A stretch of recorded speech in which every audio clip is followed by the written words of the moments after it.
خصائص الکبریٰ میں ہے جب حضور صلی اللہ علیہ وسلم کی عمر مبارک 12 سال ہوئی تو حضرت ابو طالب اس وقت حضور صلی اللہ علیہ وسلم کی پرورش فرما رہے تھے، تو انہوں نے ارادہ کیا شام کی جانب کہ وہاں جا کر تجارت کریں گے۔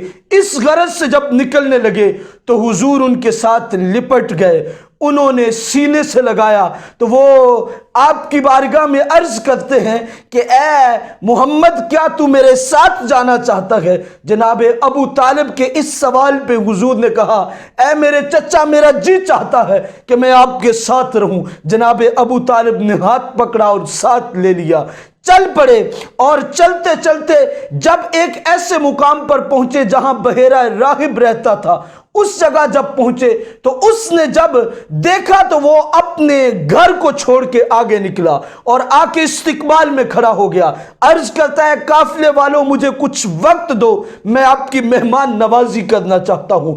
قافلے والوں نے کہا اس سے بڑی اچھی کون سی بات ہے، مسافروں کی تو مہمان نوازی کرے گا۔ اس نے اچھے کھانے کا اہتمام کیا اور ایک دسترخوان پہ سبھی کو بٹھایا، بٹھا کے عرض کرنے لگا کہ میں نے ایک عجب منظر دیکھا ہے، یہ جو بچہ اسے میرے قریب کیا جائے۔ جناب ابو طالب نے حضور صلی اللہ علیہ وسلم کو اس بحیرہ راہب کے قریب کیا، جب اس کے قریب کرتے ہیں تو وہ آپ کے ہاتھوں کو چومتا ہے، آپ کی پیشانی کو بوسے دیتا ہے۔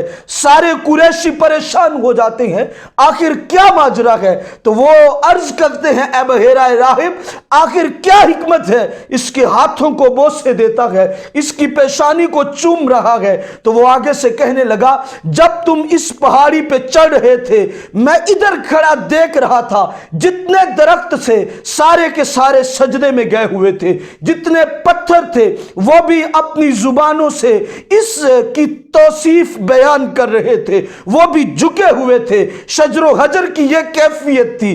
تو میں نے اسی وقت دل میں یہ کہا یہ پتھر اور یہ درخت کسی کے سامنے نہیں جھکتے ماں سوائے نبی کے۔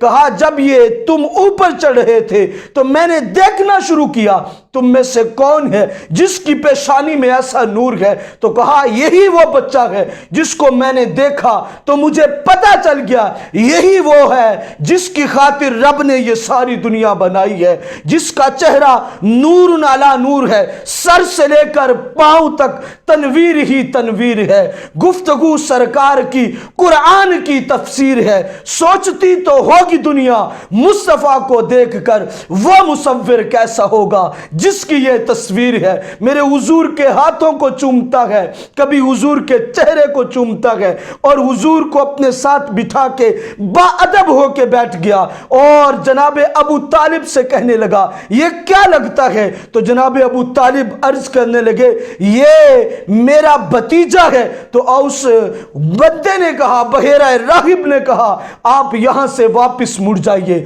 اس کو آگے نہ لے کے جائیے، آگے یہودی ہیں وہ اس کو نہیں چھوڑیں گے، اس کی جان کے دشمن بن جائیں گے، جاؤ اسے واپس لے جاؤ اور مجھے ایک اور چیز دیکھنے کی مہلت دیتے ہو۔ کہا کیا دیکھنا چاہتے ہو؟ کہا جو آخری نبی ہوگا اس کے کمر پہ پیچھے مہر نبوت ہوگی، میں چاہتا ہوں کہ تم مجھے مہلت دو۔ جب مہلت دی گئی کمر سے کپڑا حضور کے اٹھایا گیا، جب اس نے مہر نبوت کو دیکھا وہ آگے بڑھا اور حضور کی مہر نبوت کے بوسے لینے لگا اور ابو طالب کے سامنے ہاتھ باندھ کے کہنے لگا خدا را اسے واپس لے جاؤ۔ مقام بصرہ سے واپس جناب ابو طالب حضور کو لے کے آگئے، کہا اسے آگے نہ لے جانا، یہ وہی ہے جس کی خاطر رب نے یہ ساری دنیا بنائی ہے، اگر اسے نہ بنانا ہوتا تو میرا رب اس دنیا کو بھی نہ بناتا۔ یہ تمام نبیوں کا سردار ہے جس کی خبریں حضرت موسیٰ، حضرت عیسیٰ،